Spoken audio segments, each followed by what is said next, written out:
So good morning. हम लोग last class में पढ़ रहे थे क्या, थेमनिज थ्योरम्स, ठीक है। और उससे रिलेटेड हम कुछ प्रॉब्लम्स भी किए थे, ठीक। तो आज के इस क्लास में भी हम कुछ और प्रॉब्लम्स करेंगे रिलेटेड टू थेमनिज थ्योरम। और इसके बाद मैं आप लोग को ब्रिज कंसेप्ट के बारे में बताऊंगा, ठीक है। जहाँ पे ब्रिज अगर बैलेंस होता है तो करंट जीरो होता है, ब्रिज अगर अनबैलेंस होता है तो करंट को फाइंड आउट करना पड़ता है।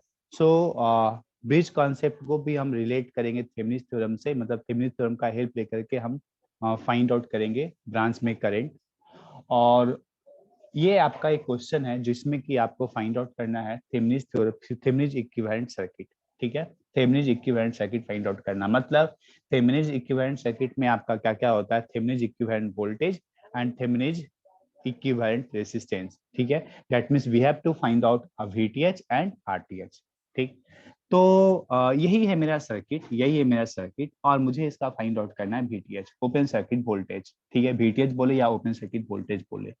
तो ओपन सर्किट वोल्टेज को जब फाइंड आउट करना होता है तो हम लोग क्या करते हैं, एबी को ओपन करते हैं। एबी ऑलरेडी आपका ओपन है, एबी आपका क्या है, ऑलरेडी ओपन है। तो कोई बताएंगे कि एबी के पास मुझे क्या वोल्टेज मिलेगा, टेल मी। कोई बता सकते हैं एबी के क्रॉस मुझे क्या वोल्टेज मिलेगा, भी प्लस माइनस, टेल मी। ये आपका सर्किट है, कितना वोल्टेज मुझे यहाँ पे मिलेगा, टेल मी। जरा सोचिए, बिकॉज ये सर्किट अच्छा है ना, बढ़िया है, कंसेप्चुअल है, ठीक। तो वीटीएच आप लोग बता दीजिए, उसके बाद फिर हम आरटीएच के बारे में सोचेंगे कि कैसे हम आरटीएच को निकाल सकते हैं। लेकिन पहले आप वीटीएच बताइए कि वीटीएच कितना के बराबर होगा, टेल मी। दिमाग लगाइए, 1 मिनट का टाइम दे रहे, सोचिए और समझिए और बताइए कि वोल्टेज कितना होना चाहिए, ओपन सर्किट वोल्टेज। 2 ओम के क्रॉस जितना होगा, 2 ओम के क्रॉस कितना होगा, 2 ओम के क्रॉस कितना होगा।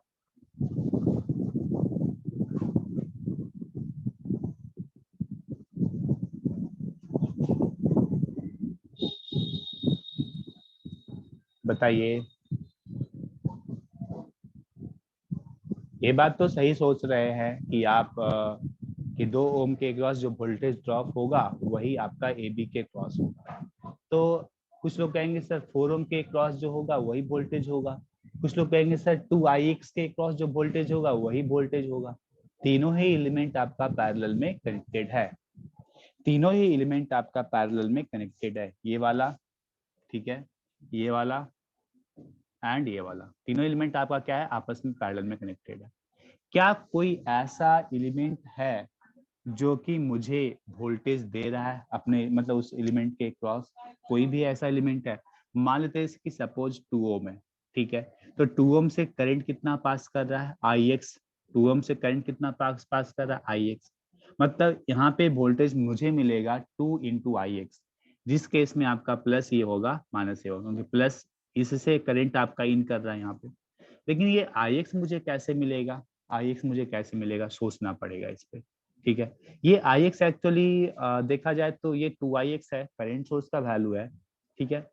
और ये करंट सोर्स जो है इस एलिमेंट से जो करंट पास करेगा उस पर डिपेंड कर रहा है ना।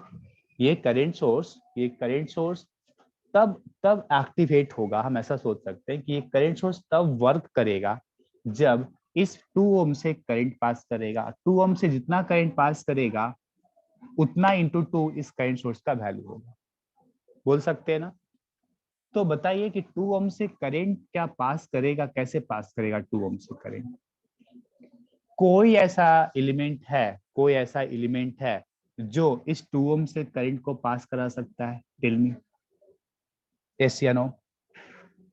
कोई ऐसा एलिमेंट है जो 2 ओम से करंट को पास करा सकता है, टेल मी, यस या नो।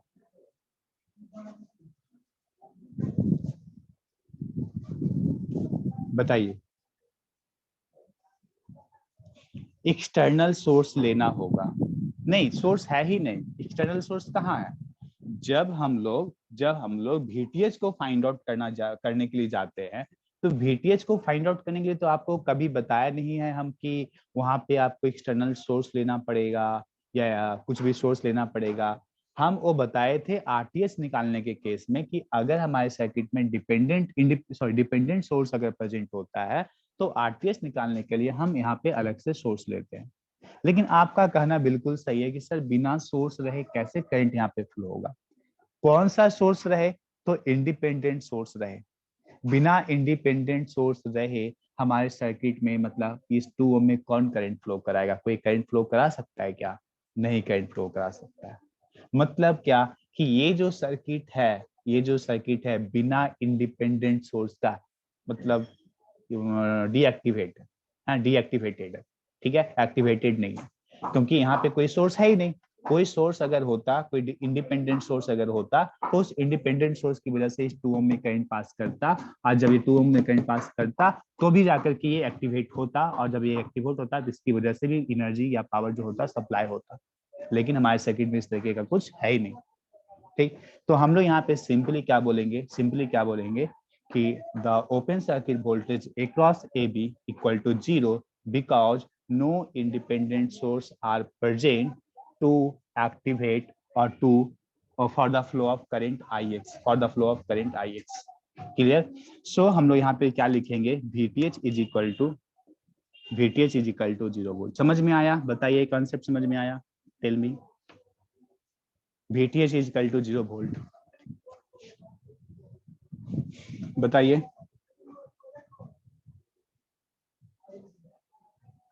नहीं आया? यस सर आया। सुबोध, सुबोध को नहीं आया, बाकी बाकी लोग देखिए, हम बोल रहे हैं कि ये आपका क्या है, डिपेंडेंट सोर्स है, ठीक है। इस डिपेंडेंट सोर्स तब वर्क करना स्टार्ट करेगा जब मेरा यहाँ पे Ix का वैल्यू मिलेगा। ये Ix है क्या? ये Ix है 2 ओम से जो करंट पास करा उसको हम लोग बोल रहे हैं Ix, ठीक है। इस Ix को कौन फ्लो कराएगा? कौन फ्लो कराएगा? कोई ऐसा एलिमेंट है जो इस Ix को फ्लो करा सकता है? सर ये वाला है ना, ये बेचारा ये वाला तो इस पे डिपेंड कर रहा है, इसमें करंट फ्लो होगा नहीं तो बेचारा क्या करेगा? कुछ नहीं कर सकता। तो ये ऑलरेडी दूसरे पे डिपेंडेंट है, तो इस पे हम थोड़ी सब कुछ छोड़ सकते हैं, नहीं छोड़ सकते। ठीक, तो हमारे इस सर्किट में कोई भी ऐसा इंडिपेंडेंट सोर्स नहीं है जो इस ब्रांच में करंट को फ्लो करा सके, ठीक है। अगर इस ब्रांच में करंट को फ्लो नहीं करा सकेगा तो ये वाला भी Ix आपका क्या होगा, 0 होगा। मतलब ये करंट सोर्स रह के भी कोई काम का नहीं रहेगा। और जब ये कुछ काम का रहेगा ही नहीं तो करंट तो फ्लो होगा ही नहीं इस सर्किट में, और जब करंट फ्लो नहीं होगा तो 2 ओम के क्रॉस वोल्टेज क्या मिलेगा, 0। और जब 2 ओम के क्रॉस वोल्टेज 0 मिलेगा तो हम क्या बोलेंगे, open circuit voltage is equal to 0 volt, that means VTH is equal to 0 volt. मतलब थेवेनिन इक्विवेलेंट वोल्टेज का वैल्यू क्या मिलेगा, 0 वोल्ट।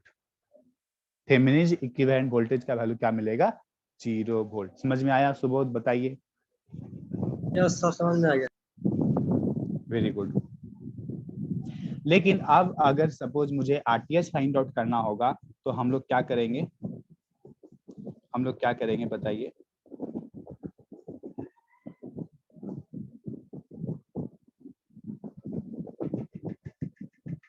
बताइए।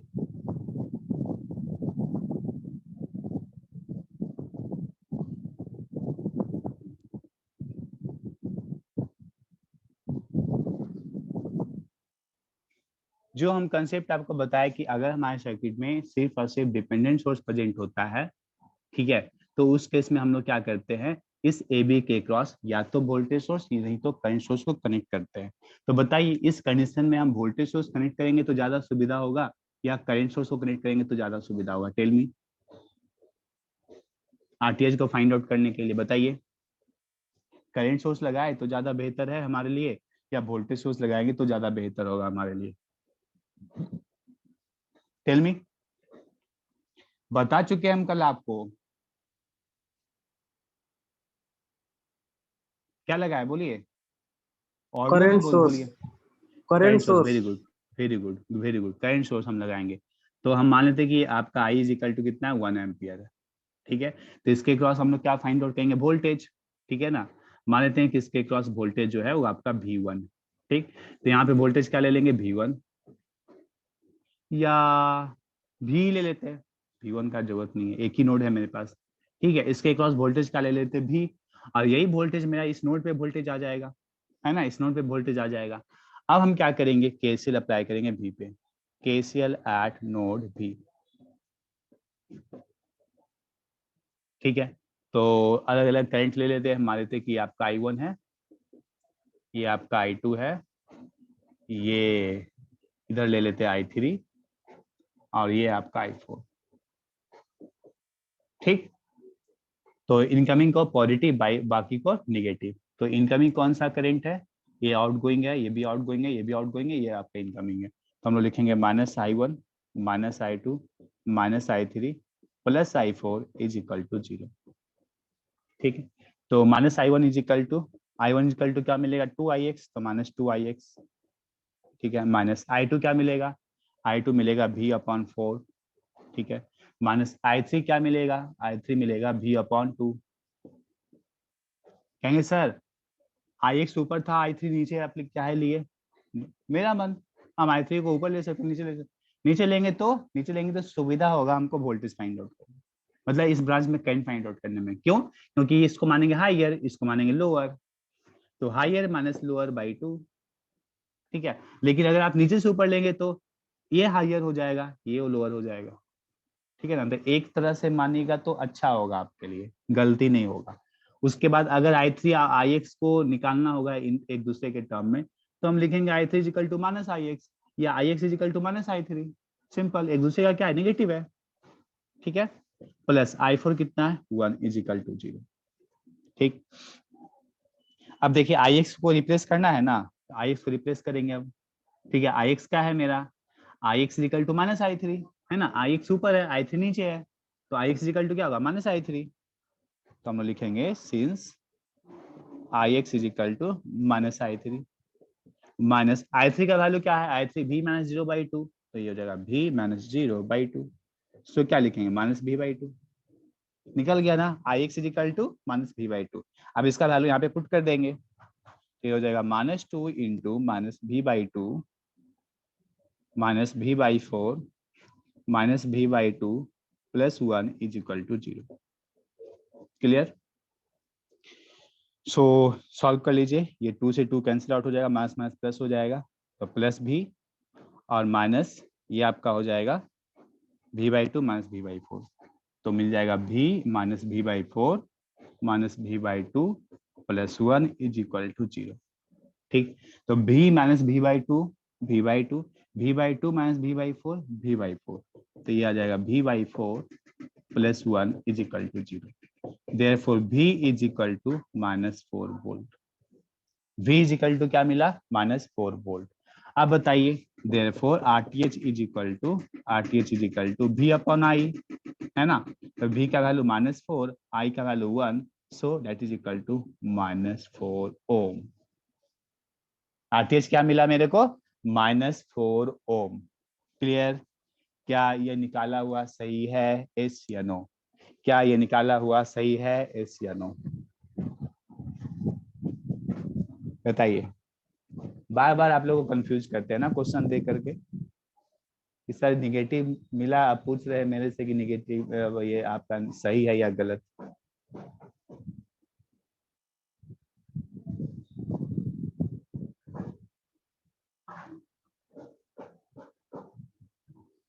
बोलिए,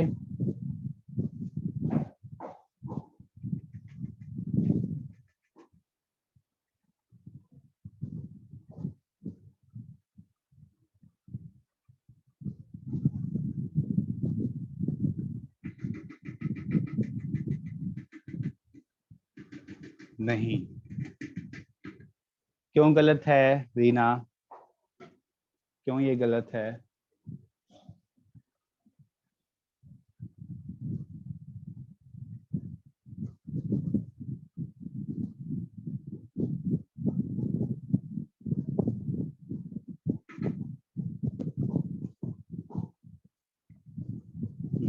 रीजन समझ में नहीं आ रहा है, क्यों क्यों ये गलत है। निगेटिव कैसे होगा, हाँ चलिए, हम आपको बोले ना कंफ्यूज करेंगे हम आपको। अब आप लोग सोचेंगे सर ये -4 निगेटिव कैसे आया। आरटीएस तो अभी तक हम पढ़ते आ रहे थे कि रेसिस्टेंस मेरा क्या होता है, पॉजिटिव होता है, रेसिस्टेंस मेरा क्या होता है, पॉजिटिव होता है। ठीक, और यहाँ पे क्या मिल रहा है मुझे, निगेटिव, इसका क्या मीनिंग है। ठीक है, तो अगर हम suppose P is equal to बात करें आई स्क्वायर इंटू आर, ठीक है। फॉर ए रेसिस्टर हम जानते हैं कि रेसिस्टर क्या होता है कि एनर्जी को या पावर को कंज्यूम करता है। क्या करता है रेसिस्टर? आपका पावर को क्या करता है? कंज्यूम करता है। और उस पावर कंजम्पशन का जो फॉर्मूला होता है P is equal to I square into R, ठीक। लेकिन अगर सपोज ये आर निगेटिव हो जाएगा, अगर ये आर निगेटिव हो जाएगा, तो इन दिस कंडीशन पावर क्या मिलेगा मुझे? निगेटिव। पावर क्या मिलेगा मुझे? निगेटिव। और पावर निगेटिव मिलने का मतलब हुआ कि वैसा एलिमेंट, मतलब रेसिस्टर तो है लेकिन उसमें आपका जो उसका प्रॉपर्टीज है वो प्रॉपर्टीज पावर को कंज्यूम करने का नहीं है, पावर को डिलीवर्ड करने का। पावर को क्या करने का प्रॉपर्टी है उसके अंदर? डिलीवर्ड करने का। तो आप सोचेंगे कि सर रेसिस्टर भी ऐसा होगा जो पावर को डिलीवर्ड कर सकेगा? तो हाँ, अगर हम मतलब इसको फिजिकली अगर हम देखना चाहे, विजुअलाइज करना चाहे कि ये रेसिस्टर जो है एनर्जी को या पावर को डिलीवर कैसे कर रहा है, और अगर कर रहा है तो हम इसको क्या बोलेंगे। तो जैसे कि ये वाला सर्किट है, अगर हम सपोज यहाँ पे किसी भी तरीके से अगर हम करंट को फ्लो करा दे, तो ये जो आपका करंट सोर्स है ये आपका एक्टिवेट हो जाएगा। ये करंट सोर्स आपका क्या हो जाएगा? एक्टिवेट हो जाएगा। तो इस करंट सोर्स को एक्टिवेट होने के बाद ये पूरा का पूरा जो सर्किट है, ऐसा हो सकता है कि पावर को क्या करे? सप्लाई दे। पावर को क्या करे? ये दूसरे को सप्लाई दे। दूसरे को क्या करे? पावर को सप्लाई दे। और जब दूसरे को पावर को सप्लाई देगा तो हम बोल सकते हैं कि ये जो सर्किट है ये सर्किट आपका कैसा हो सकता है? एक्टिव सर्किट हो सकता है। एक्टिव सर्किट, ठीक है। क्योंकि पैसिव सर्किट मतलब total sum of power is equal to zero, लेकिन यहाँ पे पावर क्या होगा? आपका जीरो नहीं होगा। ये पावर को क्या करेगा? सप्लाई देगा। पावर क्या करेगा? सप्लाई करेगा। अगर आरटीएच निगेटिव मिला तो इसका मतलब ये हुआ कि ये एलिमेंट आपका जो है वो पैसिव नहीं है, वो आपका एलिमेंट कैसा है? एक्टिव है। एलिमेंट आपका कैसा होगा? एक्टिव होगा, ठीक। और ये पावर को कंज्यूम करने के जगह पे पावर को क्या करेगा? सप्लाई करेगा, ठीक है। इस निगेटिव साइन के लिए ऐसा हम बोल रहे हैं। अगर ये पॉजिटिव साइन होता तो ये रेसिस्टर आपका पैसिव एलिमेंट होता और पावर को कंज्यूम करता। पावर को क्या करता है? कंज्यूम करता। लेकिन सिंस ये रेसिस्टेंस का वैल्यू निगेटिव मिला, मतलब ये जो आपका रेसिस्टर है, ये रेसिस्टर आपका एक्टिव एलिमेंट होगा और ये पावर को डिलीवर करेगा with respect to taking power. Clear? समझ में आया? बताइए।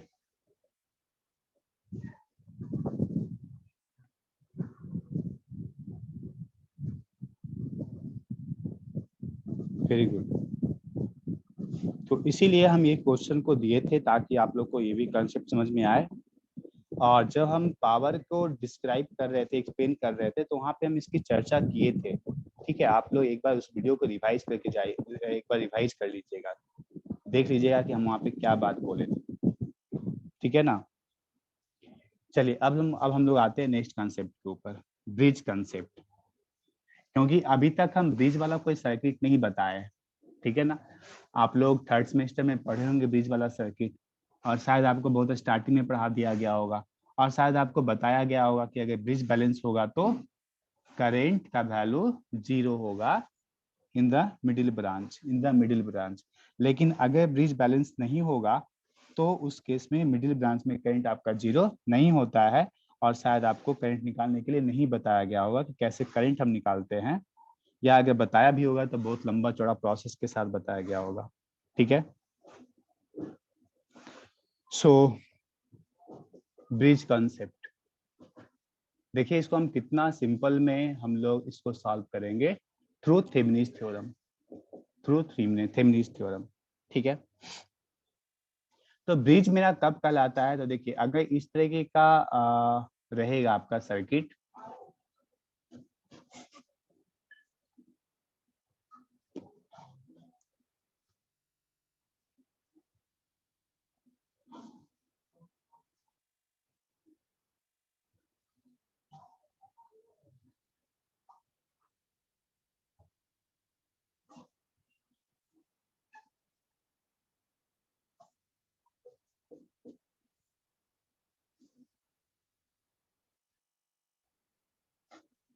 मान लेते हैं कि आपका डीसी वोल्टेज है VDC, this is R1।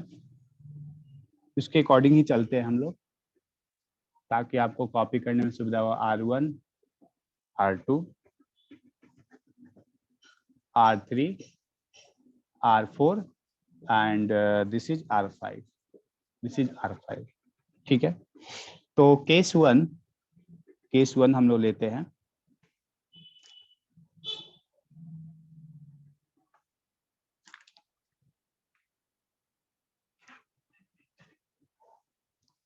Case one हम लोग लेते हैं। when bridge is balanced। ठीक है ना। फर्स्ट केस में हम कंसीडर करेंगे क्या कि ये ब्रिज मेरा क्या है, बैलेंस है। ठीक है,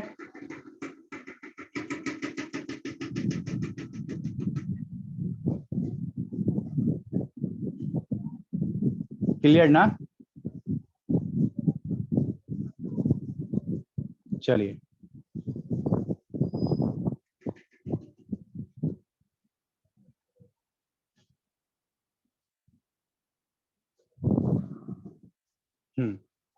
तो हम कब बोलेंगे कि ये ब्रिज मेरा बैलेंस है। ठीक है, ब्रिज बैलेंस करने का मतलब होता है कि ये जो ब्रांच है आपका, ठीक है, R5 वाला जो ब्रांच है, इसमें करंट क्या होना चाहिए, 0 होना चाहिए। जब करंट इस ब्रांच में 0 होता है तो हम बोलते हैं कि ये ब्रिज आपका क्या है, बैलेंस है। ठीक है, तो when bridge is balance then क्या लिखेंगे हम लोग, I5 इज इक्वल टू 0। और वाइस वर्सा, हम अगर बोलते हैं कि अगर अगर I5 0 होगा तो हम बोलेंगे कि ये मेरा ब्रिज क्या है, बैलेंस है। ठीक है, और जब ये ब्रिज बैलेंस होगा, ठीक है, दैट मीन्स दैट कि इसका पोटेंशियल और इसका पोटेंशियल क्या होगा, आपका इक्वल होगा, है ना। अगर इस दो पॉइंट का पोटेंशियल इक्वल होगा तभी तो जाकर के इस ब्रांच में करंट 0 होगा, है ना। तो मान लेते हैं कि ये पॉइंट आपका A है और ये पॉइंट आपका B है, तो हम लोग लिख सकते हैं therefore voltage at point A is equal to voltage at point B, voltage at point B। ठीक है, और हम लोग लिख सकते हैं कि R1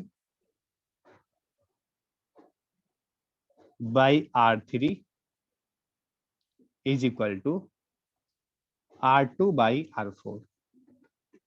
ठीक है, या हम लोग इसको लिख सकते हैं ऐसे भी कि R1 into R4 is equal to R2 into R3। ये सब कंडीशन है, ये सब मेरा क्या है, कंडीशन है कि अगर R1 by R2 का रेशियो R3 by R4 के इक्वल होगा, सॉरी R1 by R3 का रेशियो, R1 by R3 का रेशियो, या R1 by R2 भी बोल सकते हैं। R2 को इधर लेके आ जाएंगे तो R1 by R2 हो जाएगा, R3 by R4 हो जाएगा। ठीक है ना, इसको हम ऐसे भी लिख सकते हैं क्या, R1 by R2 is equal to R3 by R4। ठीक है, इससे कोई फर्क पड़ने वाला नहीं है। तो या तो हम बोले R1 by R3 is equal to R2 by R4, या R1 by R2 is equal to R3 by R4। तब इस केस में ब्रिज क्या होगा, आपका बैलेंस होगा। ब्रिज क्या होगा, बैलेंस होगा। तो अगर ब्रिज बैलेंस को चेक करना होगा तो हम इसका रेशियो निकाल लेंगे, या फिर एक और बचा है, एक और है मेरे पास, अपोजिट वाले ब्रांच को मल्टीप्लाई करके चेक कर लेंगे दोनों का इक्वल आ रहा है या नहीं। अगर R1 into R4 equal R1 into R4 is equal to R2 into R3 मिलेगा तो हम क्या बोलेंगे कि ब्रिज मेरा क्या है, बैलेंस है। ठीक है, तो इन दिस कंडीशन हम लोग को क्या मिलेगा कि voltage at point A is equal to voltage at point B. A point का वोल्टेज और बी पॉइंट का वोल्टेज क्या होगा, आपस में सेम होगा। तो इसको अगर हम चाहेंगे तो ऐसे भी ड्रॉ कर सकते हैं,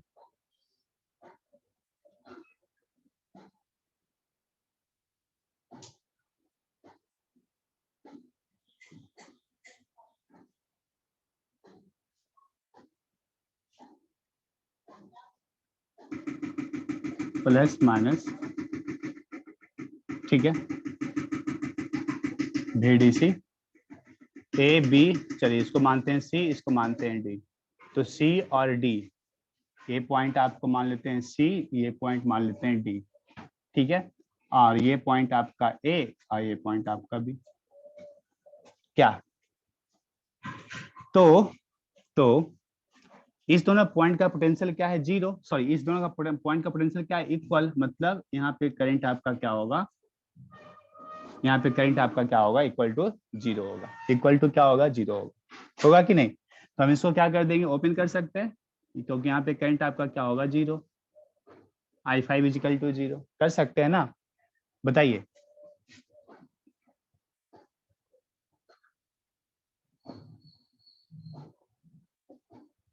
टेल मी। जी सर।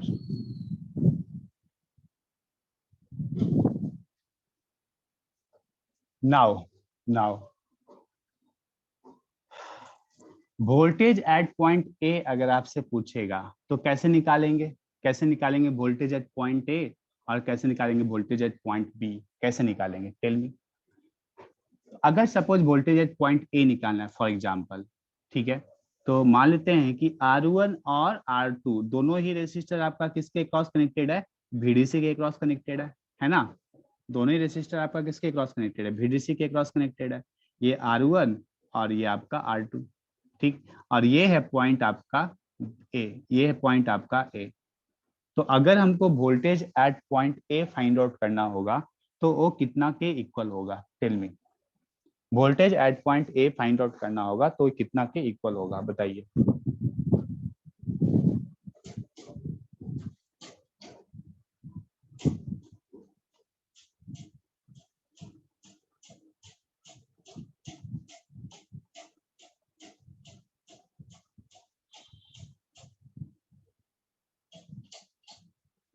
कोई भी स्टूडेंट। अच्छा एक बात बता दीजिए सिर्फ कि ए पॉइंट का वोल्टेज R1 के क्रॉस का वोल्टेज होगा या R2 के क्रॉस का वोल्टेज होगा, ए पॉइंट का वोल्टेज R1 के क्रॉस का वोल्टेज होगा या R2 के क्रॉस का वोल्टेज होगा, टेल मी, ऑडियो के थ्रू बताइए।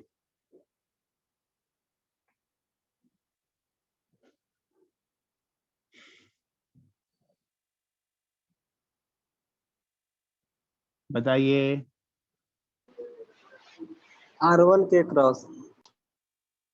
अच्छा आर के स्टूडेंट। Sir both. बोथ। अच्छा और कोई गर्ल्स में।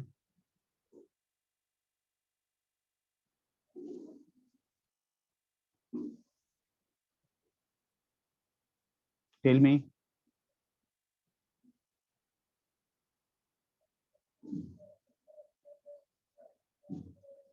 अच्छा चलिए ठीक है, अगर मान लेते हैं कि ये है आपका प्लस माइनस,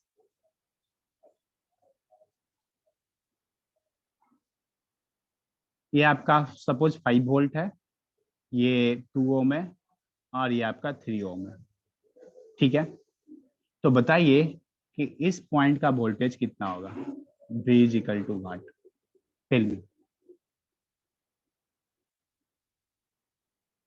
इस पॉइंट का वोल्टेज कितना होगा, tell me for this case. अच्छा चलिए, इसके क्रॉस का वोल्टेज बताइए और इसके क्रॉस का वोल्टेज बताइए, ठीक है।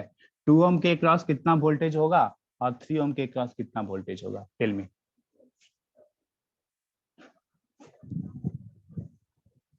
इतना देर। सर 2.5। 2.5।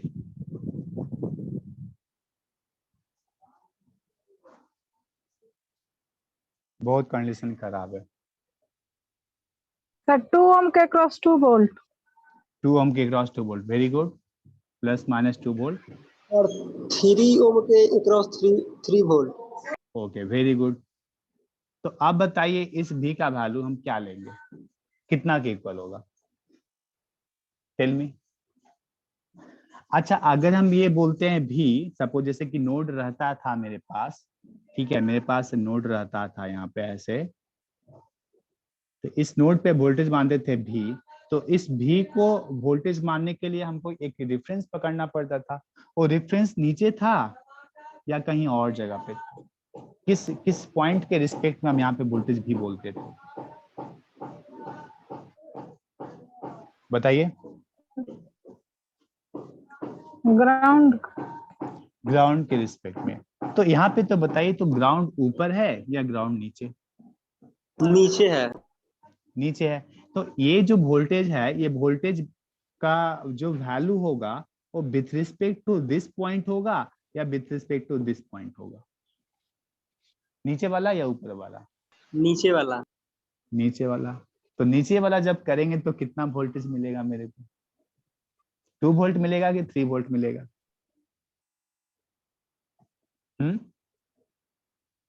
कितना मिलेगा? 3 वोल्ट। 3 वोल्ट मिलेगा। सो Yes, दिस sir. भी इज इक्वल टू 3 वोल्ट। तो यही चीज तो मेरे को बताना था। तो अब बताइए कि ए पॉइंट का वोल्टेज जो होगा वो R2 के क्रॉस का वोल्टेज होगा या R1 के क्रॉस का वोल्टेज होगा?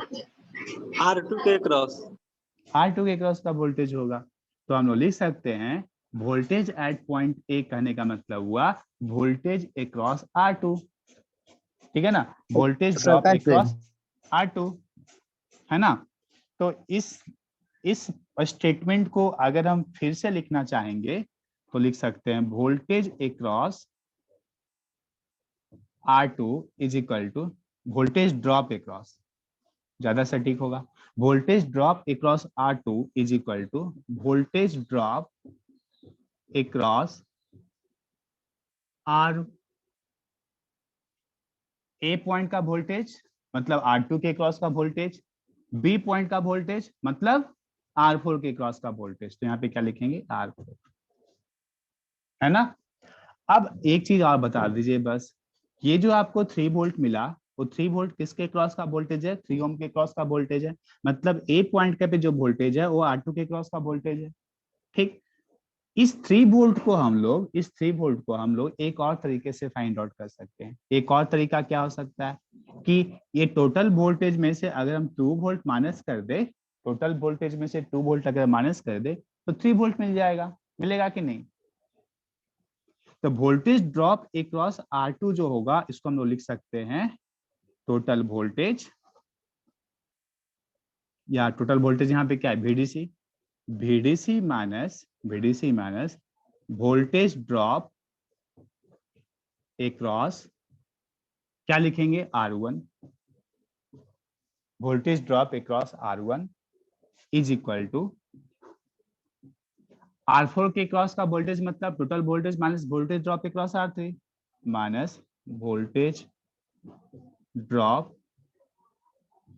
Across R3। लिख सकते हैं ना? बताइए, टेल मी। जी सर। हाँ, तो समझ में आ गया? समझ में आ गया? Yes, sir. अब मैं आप लोग को एक और चीज बताता हूँ। ठीक है, चलिए इसको मिटा रहे हैं।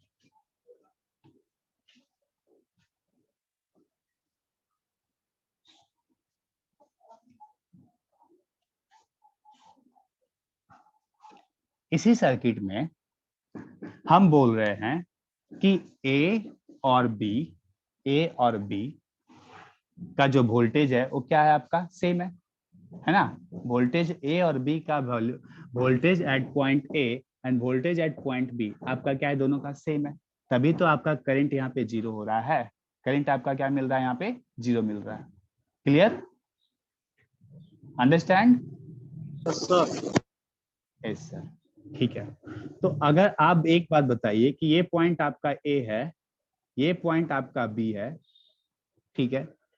तो ए और बी के बीच का वोल्टेज कितना है? यहाँ पे ए और बी के बीच का वोल्टेज कितना है? बताइए। बीच में कोई भी एलिमेंट आपका नहीं है। ए और बी के बीच का वोल्टेज क्या है? 0। 0, है ना? तो हम लोग यहाँ पे बोल सकते हैं कि voltage at A minus voltage at B is equal to 0 और voltage at A is equal to voltage at B. तो हम अगर देखें कि अगर 2 पॉइंट के बीच वोल्टेज अगर 0 है, मतलब वोल्टेज डिफरेंस अगर 0 है, तो उस ब्रांच में आपका करंट क्या होगा? 0 होगा। करंट आपका क्या होगा, 0 होगा। तो from current point of view से हम इस सर्किट को क्या कर सकते हैं, ए और बी को ओपन कर सकते हैं, मतलब इस वाले ब्रांच को हम लोग क्या कर सकते हैं, ओपन कर सकते हैं। ठीक है, लेकिन from voltage point of view से हम चाहेंगे तो दोनों को शॉर्ट कर सकते हैं। हम चाहेंगे तो दोनों को क्या कर सकते हैं, शॉर्ट कर सकते हैं या नहीं, टेल मी, बताइए। यस आप सर। जैसा बोलेंगे वही करेंगे, हम उससे अलावा और कुछ नहीं करेंगे।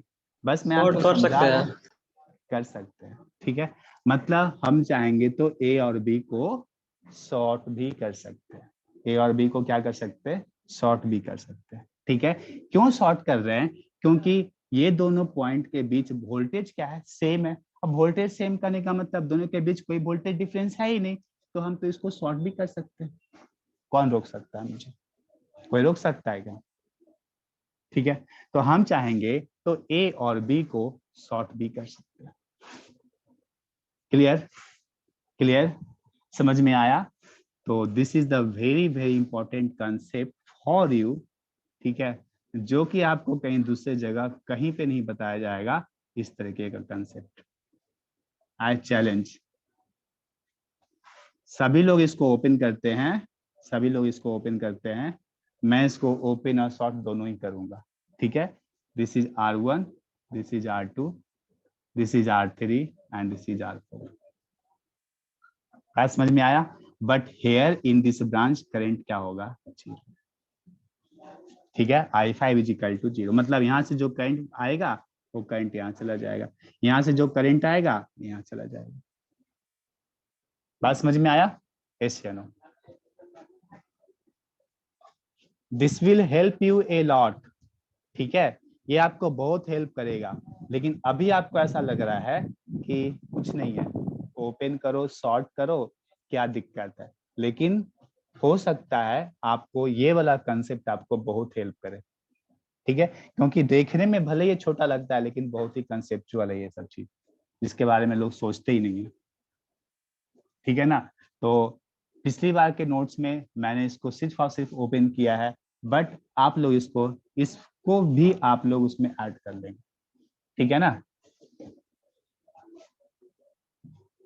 चलिए, नाउ आते हैं case number 2। When bridge is not balanced.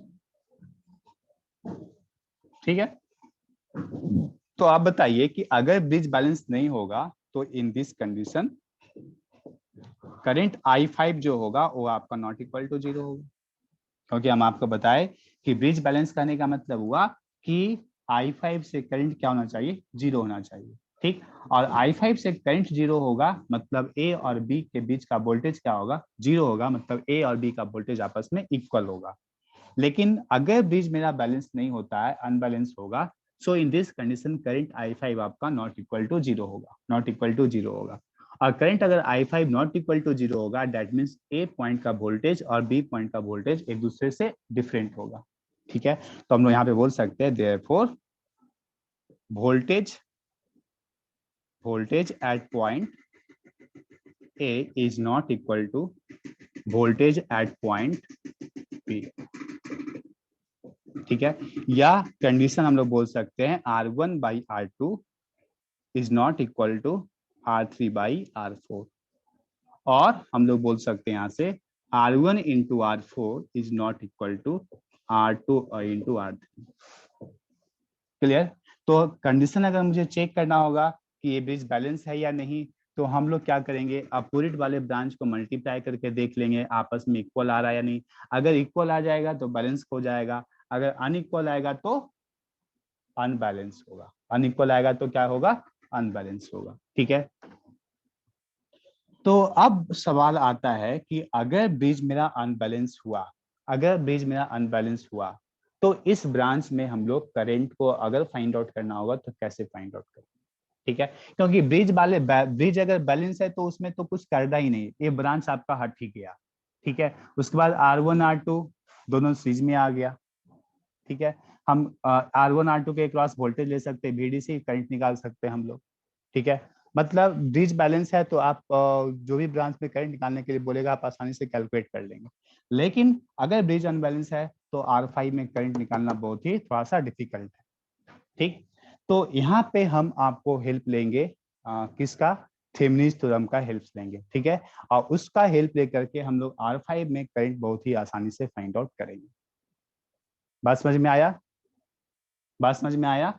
अगर आप थेवेनिन्स थ्योरम का हेल्प नहीं लेते हैं तब उस केस में अगर R5 में करंट आपको निकालने के लिए बोलेगा तो एक मेश ये बनेगा, दूसरा मेश ये बनेगा, तीसरा मेश ये बनेगा, 3 मेश इक्वेशन बनेगा। तीनों मेश इक्वेशन को सॉल्व करके R5 में आपको करंट निकालना पड़ेगा।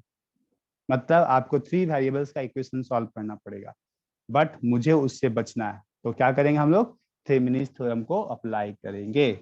ठीक, तो यहाँ पे हम लोग लिख सकते हैं in this condition if we have to find out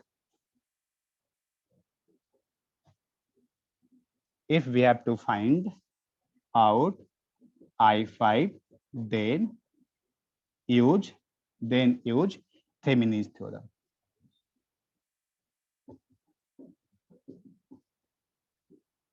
clear, समझ में आया? बताइए।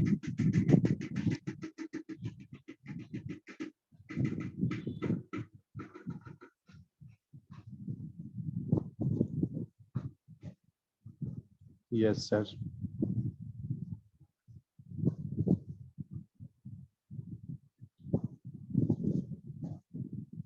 चलिए, अच्छा आप लोग के ग्रुप में सेंड किया गया है या नहीं? एक फेसबुक पेज हम लोग अपना बनाए हैं, ठीक है ना, rise and shine E academy का। ठीक, तो आप लोग वहाँ पे जा करके 2 मिनट टाइम आप दे सकते हैं अगर हमारे लिए तो जरूर देंगे। वहाँ पे जा करके अपना इम्पोर्टेंट फीडबैक जरूर डालेंगे, ठीक है ना? क्योंकि आपका इम्पोर्टेंट फीडबैक ही मेरे को आगे बढ़ाएगा, आपका प्यार मुझे आगे बढ़ाएगा।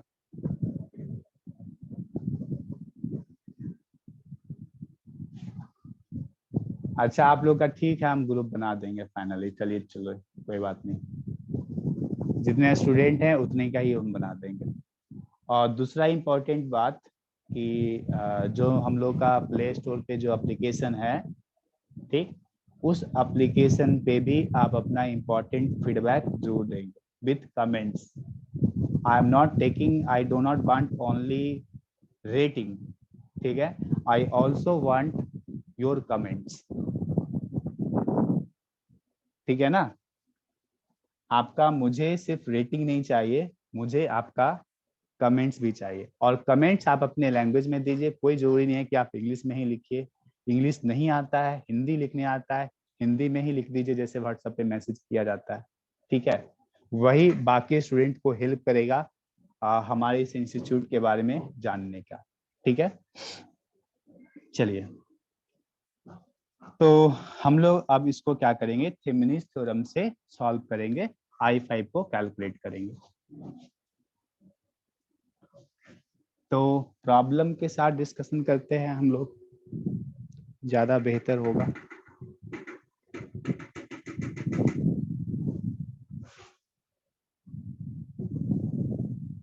चलिए एक एग्जांपल ले लेते हैं।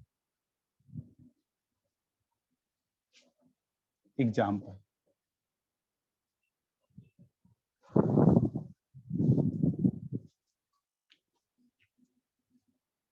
और जो स्टूडेंट रूपम सर से पढ़ रहे हैं, ठीक, और आशीष सर से पढ़ रहे हैं, तो उनके बारे में भी पार्टिकुलरली विथ नेम मेंशन जरूर कीजिएगा कि उनका पढ़ाई आपको कैसा लगा, ठीक है? जो भी आपको लगता हो, जैसा भी लगता हो, आप जरूर जरूर फीडबैक देंगे on Facebook page and play store also, ठीक है? एप्लीकेशन का भी मेरे बारे में भी बताएंगे आप लोग, ठीक है ना? चलिए, तो हम लोग लेते हैं एक bridge circuit.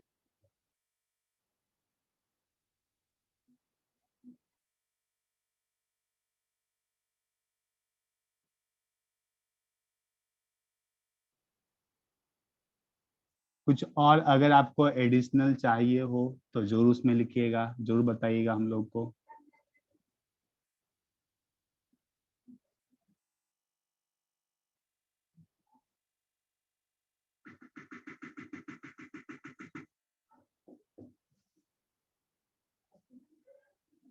VDC, this is R1, R2, R3, R4, R5। ठीक है। नाउ ये ब्रिज आपका बैलेंस नहीं है, लिखेंगे since bridge is not balance, या ऐसे लिखते हैं ना, since R1 into R4 is not equal to R2 into R3। क्योंकि हमको तो पहले कैलकुलेट करना पड़ेगा, कैलकुलेट करेंगे R1 इंटू R4 और R2 इंटू R3, दोनों अगर नॉट इक्वल टू मिलेगा तब ना हम बोलेंगे कि ब्रिज मेरा बैलेंस नहीं है। Therefore bridge is not balance, bridge is not balanced. ठीक, तो हम लोग क्या करेंगे, थेवेनिन्स थ्योरम्स को अप्लाई करेंगे। Now applying Thevenin's theorem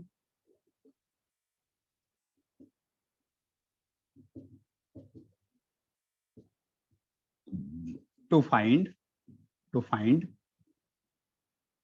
current in R5। R5 में करंट को फाइंड आउट करने के लिए हम लोग क्या करेंगे, थेवेनिन्स थ्योरम को अप्लाई करेंगे। तो आप बताइए, तो R5 में अगर करंट फाइंड आउट करना है और फॉर द R5 हम थेवेनिन्स थ्योरम अप्लाई कर रहे हैं, तो लोड कौन सा पकड़ेंगे, R5 पकड़ेंगे या कोई और एलिमेंट को पकड़ेंगे? लोड किसको पकड़ेंगे? Tell me, which element will be the load of this circuit? Tell me. R5 को। R5 को, ऑफ कोर्स जिसके थ्रू मुझे चाहिए उसी को ना लोड पकड़ेंगे हम। तो सबसे पहले हम लोग क्या करते हैं, VTH फाइंड आउट करते हैं। तो VTH को फाइंड आउट करने के लिए लोड को क्या करते हैं, ओपन करते हैं, है ना, लोड को क्या करते हैं, ओपन करते हैं। तो ये है मेरा लोड जो A और B के क्रॉस कनेक्टेड है। ठीक है, तो फर्स्ट में हम लोग क्या करेंगे, AB टर्मिनल को ओपन करके वोल्टेज फाइंड आउट करेंगे ए क्रॉस AB। ठीक, चलिए इस सर्किट को हम लोग यूज में लाते हैं, मेरे पास ऑलरेडी है प्लस माइनस। ठीक है, इसको हम क्या कर दिए, ओपन कर दिए, इसको हम लोग ओपन कर दिए। ठीक है, तो ये आपका VA और ये आपका VB बोल सकते हैं ना। ठीक, तो लिखेंगे to find voltage across AB, voltage across AB terminal open, हाँ ओपन, और टर्मिनल डिस्कनेक्ट R5 को क्या कर देंगे, डिस्कनेक्ट कर देंगे, तो ये आपका ओपन हो जाएगा। अब बताइए A और B के अक्रॉस वोल्टेज को कैसे निकालेंगे, चलिए अभी अभी हम बताए। ठीक है,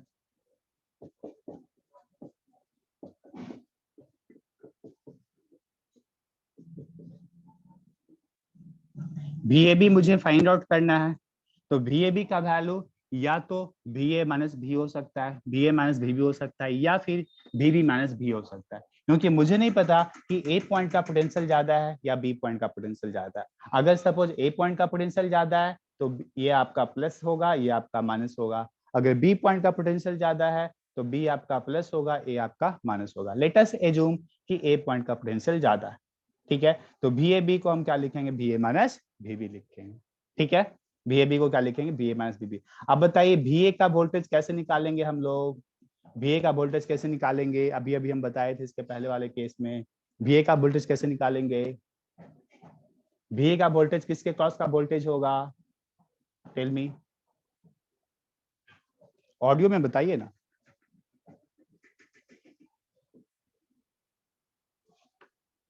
बताइए,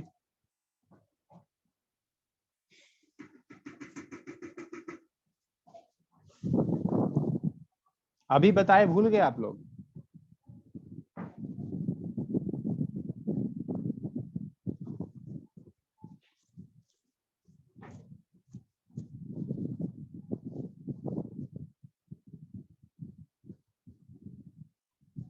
इतना देर?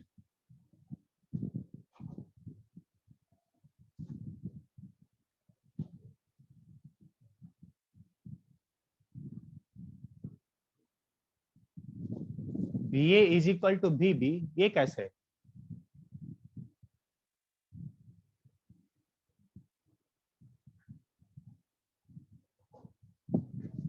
ये सर्किट मेरा अनबैलेंस था, तो उस केस में भी और भी आपका इक्वल नहीं होगा। भी अगर इक्वल ही हो जाएगा तो बैलेंस ही हो जाएगा ये वाला सर्किट। हम अभी अभी आपको बताए थे ना कि ये है आपका ये दो एलिमेंट, और यहाँ पर का वोल्टेज अगर हमको फाइंड आउट करना है तो ये है आपका R1, ये है आपका R2। तो हम लोग क्या बोले थे कि R2 के क्रॉस का वोल्टेज जो होगा वही आपका VA होगा। ठीक, तो VA मतलब R2 के क्रॉस का वोल्टेज, ना कि R1 के क्रॉस का वोल्टेज। तो हम लोग यहाँ पे क्या लिखेंगे, voltage drop across R2, voltage drop across R2 minus VB का वोल्टेज करने का मतलब voltage drop across R4, voltage drop across R4। ठीक है, तो यहां से मुझे क्या मिल जाएगा, VTH मिल जाएगा, VTH मिल जाएगा। नेक्स्ट हम लोग क्या करेंगे, RTH को फाइंड आउट करेंगे, है ना। तो RTH को फाइंड आउट करने के लिए हम लोग क्या करेंगे, जो जो इंडिपेंडेंट सोर्स है उसको क्या करेंगे, डीएक्टिवेट करेंगे। इंडिपेंडेंट सोर्स को क्या करेंगे, डीएक्टिवेट करेंगे। तो इंडिपेंडेंट सोर्स मेरा कौन सा है, ये VDC है, ये आपका VDC है। ठीक है, तो VDC को क्या करेंगे हम लोग, शॉर्ट करेंगे। तो लिखेंगे to find RTH, deactivate all independent source।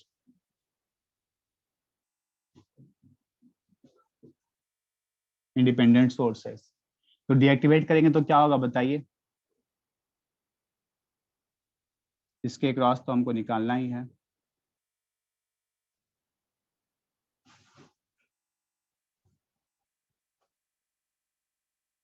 ये आपका वोल्टेज सोर्स है, ये आपका क्या हो जाएगा, शॉर्ट हो जाएगा। ठीक है ना, ये आपका क्या हो जाएगा, शॉर्ट हो जाएगा। ठीक, यहाँ पे ना डीसी वोल्टेज सोर्स कनेक्टेड था, ये आपका शॉर्ट हो जाएगा। ए पॉइंट ए, ये point B, this is R1, R2, R3, R4। देखिए इस तरीके का भी सर्किट हम आपको पहले बता चुके हैं। ठीक, कि कैसे हम इसका आरटीएस निकालेंगे। तो मान लेते हैं ये आपका ए बी ऑलरेडी है, मान लेते हैं ये आपका पी और ये आपका क्यू। ठीक, और ये पॉइंट ए मतलब ये भी पॉइंट ए, ये भी पॉइंट आपका ए।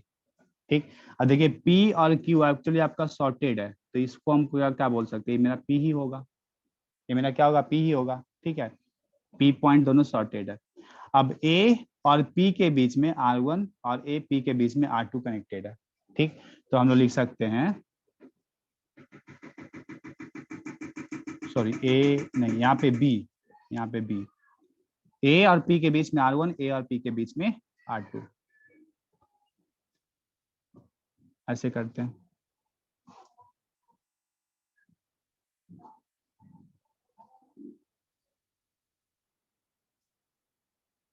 ए पॉइंट आपका ये वाला, ए पॉइंट आपका ये वाला, और ए पी के बीच में मान लेते हैं कि ये पॉइंट आपका पी है। ठीक, ए पी के बीच में, ए पी के बीच में R1, ए पी के बीच में R2। ठीक, उसके बाद बी, बी और पी, और बी और पी के बीच में आपका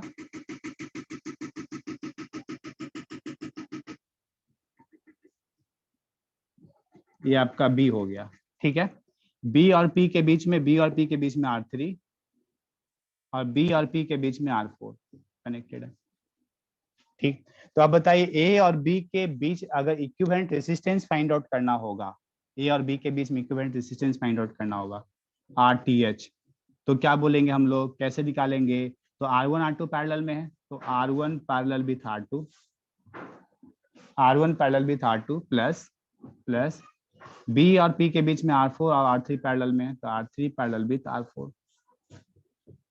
ठीक है ना, और फिर ये दोनों आपका आपस में किसमें, सीरीज में, तो इसको क्या कर दिए, ऐड कर दिए। तो यहाँ से मिल जाएगा मुझे क्या, RTH, और यहाँ से मिल जाएगा मुझे VTH। उसके बाद क्या करेंगे, after finding RTH and VTH, after finding RTH and VTH, then Thevenin's equivalent circuit क्या मिलेगा? ये आपको VTH मिलेगा, ये आपको RTH मिल जाएगा, ठीक है। और यहाँ पे हम लोड लगा देंगे, कौन सा? R5 लोड लगा देंगे, ये आपका R5, ठीक। So this is RTH and this is VTH। अब हम लोग करंट यहाँ से मान लेते हैं कि ये करंट आपका I5 है, तो I5 इज इक्वल टू क्या लिखेंगे? I5 is equal to VTH by RTH plus R। हो गया, ठीक है। यही करंट मुझे निकालना था। करंट देखिए कितना कैलकुलेशन करना पड़ा मुझे, एक बार VTH के लिए और दूसरी बार RTH के लिए। RTH मेरा आसानी से निकल गया, VTH भी मेरा आसानी से निकल गया, मतलब हम R5 में करंट भी आसानी से कैलकुलेट कर लिए। क्लियर? बताइए, समझ में आया?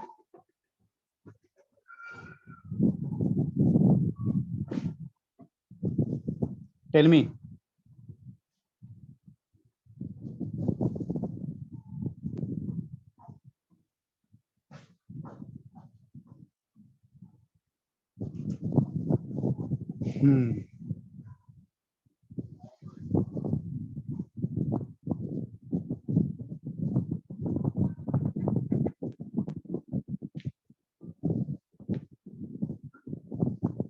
तो इजी है ना फाइंड आउट करना?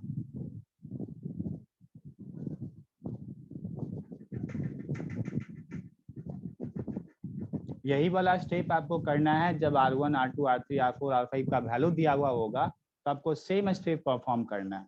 जितना सा स्टेप हम आपको लिखा है वही स्टेप आपको उसमें लिखना है, ठीक है।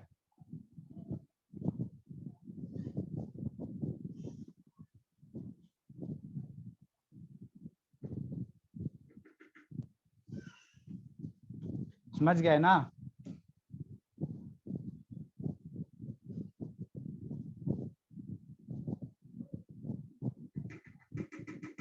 जी सर।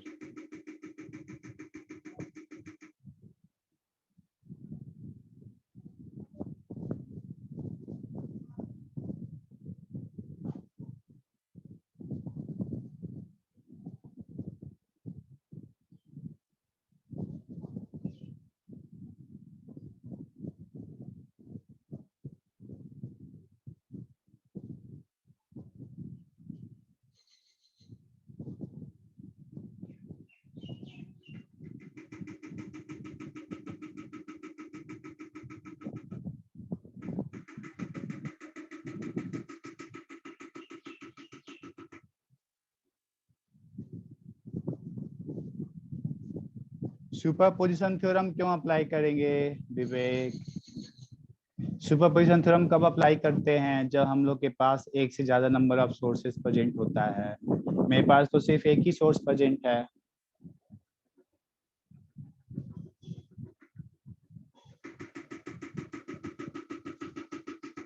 समझ गए?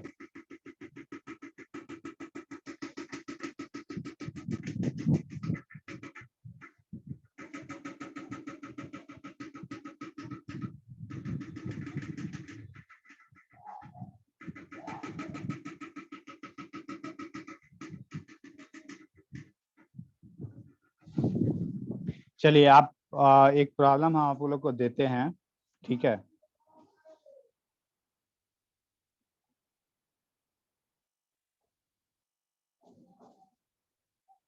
आप लोग मेहनत ही नहीं कर रहे हैं अच्छे से। मेहनत करेंगे ना तो बहुत मजा आएगा, पढ़ाने में भी मजा आएगा, आपको पढ़ने में भी बहुत मजा आएगा, ठीक है। दोस्त जो आप लोग देते हैं ना ऑनलाइन क्लास का, ये दोस्त वैसे लोगों को दीजिए जो मेहनत नहीं करते हैं बोर्ड के सामने, ठीक है ना। और जो टीचर्स लोग मेहनत करते हैं ना उनको दोस्त ऐसा मत दीजिए कि सर ऑनलाइन का क्लास मुझे समझ में नहीं आता है, ऑनलाइन ऑनलाइन जैसा ही होता है। मैं कभी भी ये थिंकिंग के साथ में नहीं पढ़ाता हूँ कि ऑनलाइन है तो चलो किसी भी तरह पढ़ा करके निकल गए।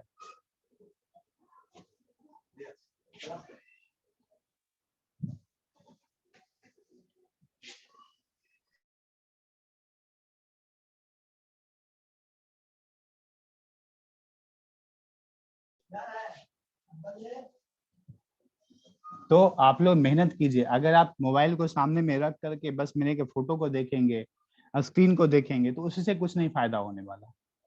आपको प्रॉपर इन्वायरमेंट में बैठ करके कंसंट्रेट होकर के आपको क्लास को देखना है। यही काम अगर आप क्लासरूम में करेंगे तभी आपको भी समझ में आएगा। वही काम जो नॉर्मली बैठते रहेंगे क्लासरूम में भी जा करके ना, तो वहां पे भी आपको कुछ समझ में नहीं आने वाला। कोई भगवान नहीं आएंगे आपको जो कि आपको दिमाग में सीधा डाल देंगे। मेहनत तो आपको करना ही पड़ेगा, कंसंट्रेशन आपको बना के ही रखना पड़ेगा। ये तो सुविधा है आपको, जिस सुविधा को आप समझ नहीं पा रहे हैं। ये ऑनलाइन क्लास जो है ऑफलाइन से कहीं ज्यादा बेहतर है, लेकिन आप इस चीज को एक्सेप्ट नहीं करते हैं। इसलिए नहीं करते क्योंकि जो आपका आसपास का जो स्टूडेंट लोग है, उन लोगों को वैसा पढ़ाई नहीं मिलता है जैसा कि उनको चाहिए, और वो लोग उस क्लास को बोलते हैं कि क्लास मेरा खराब है। और वही चीज आपके लिए भी अप्लाई हो जाता है, आप भी उनके बातों में उलझ जाते हैं, फंस जाते हैं। समझ रहे हैं ना बात को?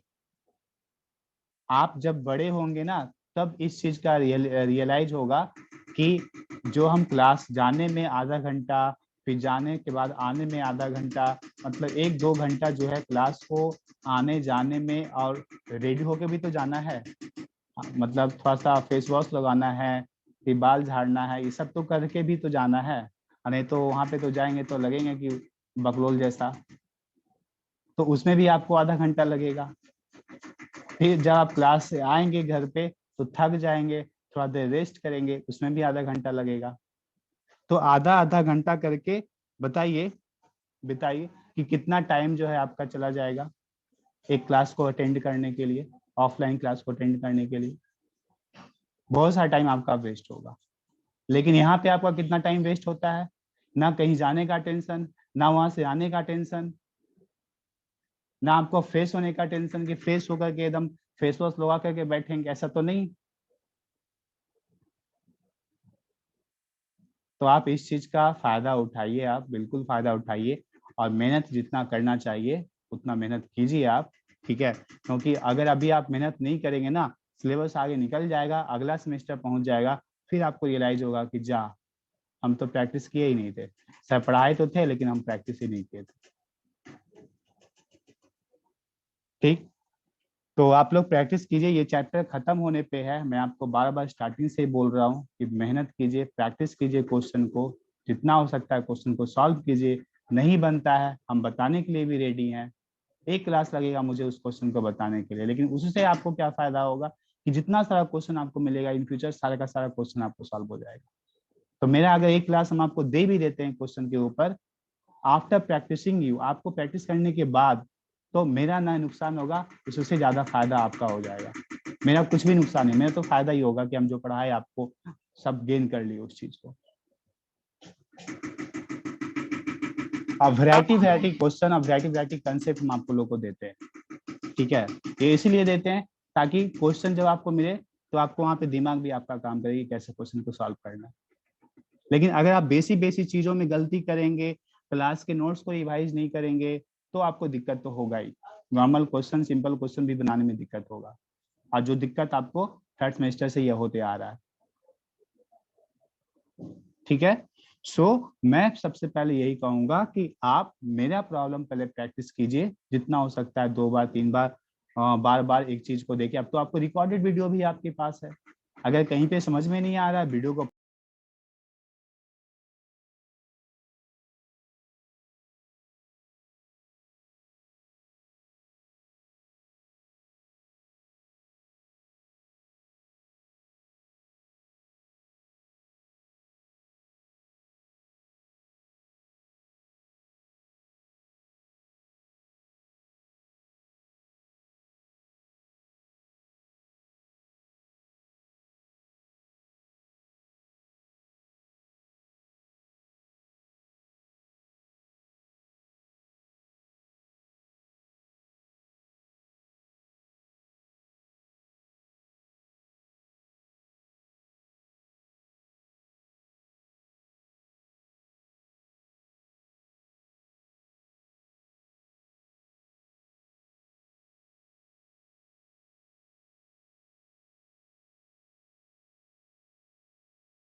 हाँ दिख रहा है ना वीडियो? एक्चुअली एक कॉल आ गया था जिसकी वजह से आपका रुक गया था थोड़ा सा। ठीक है, चलिए। तो मैं आपको ये समझा रहा था कि आप मेरे नोट्स को रिवाइज कीजिए, भरोसा रखिए मेरे नोट्स के ऊपर कि जो मैं आपको पढ़ाया हूँ इससे ज़्यादा आई थिंक मुझे नहीं लगता कि आपको ज़रूरत पड़ेगा। और अगर ज़रूरत पड़ेगा तो आप मेरे को बस इन्फॉर्म कर दीजिएगा कि सर ये क्वेश्चन नहीं सॉल्व हो रहा है, रिलेटेड कॉन्सेप्ट के साथ मैं आपको उसको डिस्कस कर दूंगा। ठीक है, सो इस पे भरोसा रखिए, जो मैं आपको पढ़ाता हूँ उस पर भरोसा रखिए, और जो रूपम सर भी पढ़ाते हैं उन पे भी भरोसा रखिए, और जो आशीष सर पढ़ा रहे हैं उन पे भी भरोसा रखिए। ठीक है, क्योंकि ये भरोसा अगर आपका होगा तभी आप कोई भी चीज़ों को सीख पाएंगे, और ऐसा आपको फील होगा कि जो मैं आपको पढ़ा रहा हूँ या मेरे साथ में जो भी सर पढ़ा रहे हैं वो आपके फायदे के लिए पढ़ा रहे हैं। ठीक है ना? चलिए, तो हम थे प्रॉब्लम पे, प्रॉब्लम करते हैं बस, उसके बाद हम इसको क्लास को ऑफ करते हैं। अब मैं आपसे बार बार बोलता हूँ कि अगर कुछ भी जरूरत पड़ता हो किसी तरह का, ठीक है, तो मेरे को जरूर बताइए सर।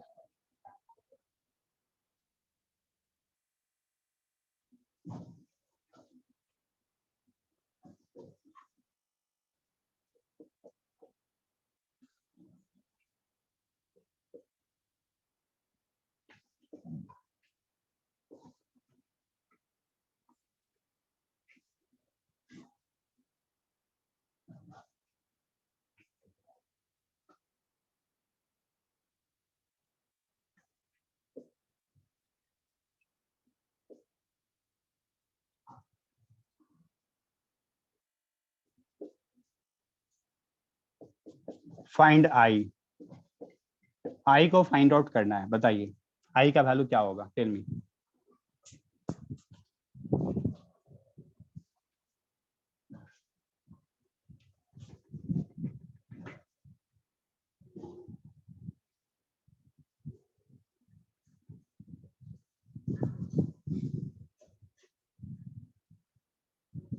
आई का वैल्यू बताइए क्या होगा।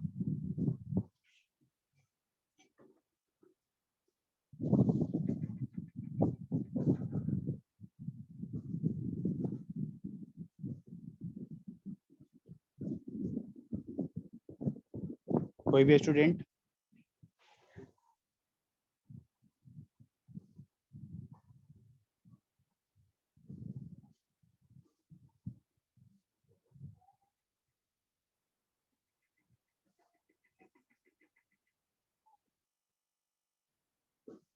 उस सर्किट को ध्यान से देखिए और उसको कोशिश कीजिए रिलेट करने का इस ब्रिज सर्किट के साथ में, और देखिए कि ब्रिज सर्किट के साथ में रिलेट हो रहा है या नहीं हो रहा है।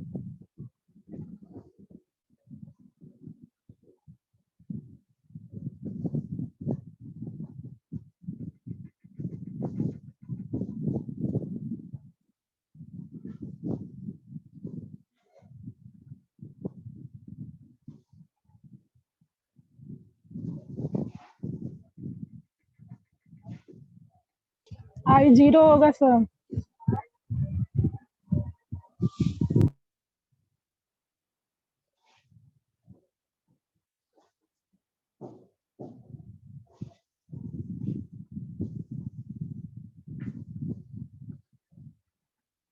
आई is equal to 0, Reena.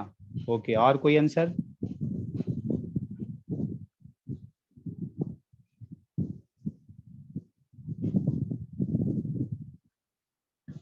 Balance condition है। ओके, सबको दिख रहा है बैलेंस कंडीशन?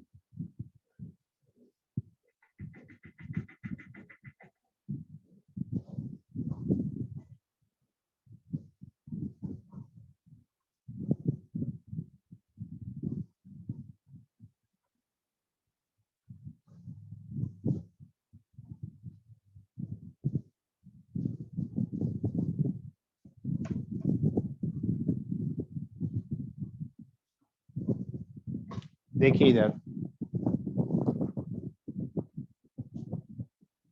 क्लियर नहीं दिख रहा है।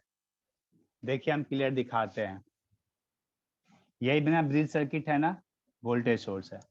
अगर इसको P मानते हैं, इसको Q मानते हैं, तो वोल्टेज सोर्स मेरा P पॉइंट और Q पॉइंट के बीच कनेक्टेड होगा, P और Q के बीच कनेक्टेड होगा। इसके बाद दो पॉइंट A और B है, मतलब P से एक रेसिस्टेंस, P से दूसरा रेसिस्टेंस है। तो मान लेते हैं कि पहला रेसिस्टेंस A और दूसरा रेसिस्टेंस जो है P से एक रेसिस्टेंस A और P से दूसरा रेसिस्टेंस आपका B। देखिए इधर से दूसरा रेसिस्टेंस B, उसके बाद Q से A और Q से B, देखिए Q से A और Q से B।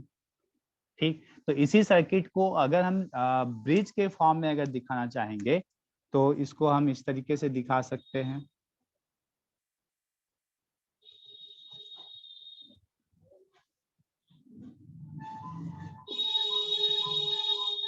ये पॉइंट आपका P, ये पॉइंट आपका Q, और ये पॉइंट आपका A, ये पॉइंट आपका B, और A B के बीच में 6 ओम आपका कनेक्टेड है, 6 ओम कनेक्टेड है। ठीक है, ये आपका I। P A के बीच में, P A के बीच में 6 ओम, P B के बीच में आपका, P B के बीच में 9 ओम, 9 ओम, और A Q के बीच में, A Q के बीच में आपका 8 ओम, और ये आपका 12 ओम। आप देख लीजिए, मल्टीप्लाई करके चेक कर लीजिए। 6 इंटू 12 कितना मिला? 6 इंटू 12 इज इक्वल टू 72 ओम, या 72। 8 इंटू 9, 8 इंटू 9 क्या मिलेगा? 8 इंटू 9 इज इक्वल टू 72। देखिए दोनों इक्वल है ना, ये दोनों और ये दोनों इक्वल है। So bridge is balance, therefore I is equal to क्या होगा? 0। I इज इक्वल टू क्या होगा आपका? 0। समझ में आया? बताइए।